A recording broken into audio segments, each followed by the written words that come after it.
George Herbert Walker Bush, do solemnly swear that I will faithfully execute the office of President of the United States. That I will faithfully execute the office of President of the United States. As the 41st President of the United States and the father of the 43rd, Bush called for a kinder, gentler nation during his inaugural speech in 1989. His death at the age of 94 years old not only marks the passing of an elder statesman, but of an era. He's a terrific guy, and he'll be missed, and he led a full life and a very exemplary life, too. With the news of his death, past and present world leaders also paid tribute and offered condolences. Barack Obama said President Bush's legacy of more than 70 years may never be matched, even though he wants us all to try.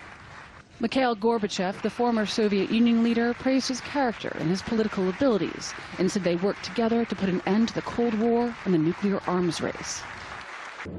Kuwait said his support during the first Gulf War will not be forgotten. Bush is the last World War II veteran to serve as president. At 18 years old, he signed up for the Navy and served as the youngest pilot in the Pacific. A submarine crew rescued him after he was shot down 2 years later.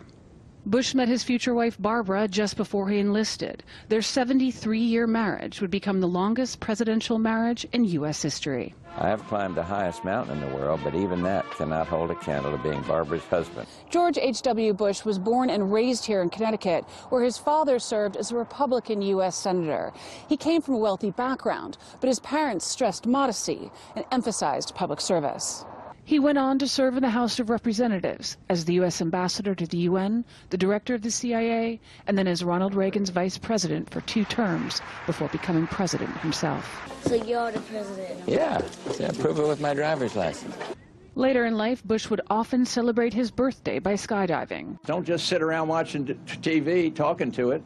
Get out there and realize at 80 years old you still got a life. President George H.W. Bush will be laid to rest alongside his wife and daughter Robin in Texas on the grounds of his presidential library. Courtney Keeley, TRT World, Connecticut.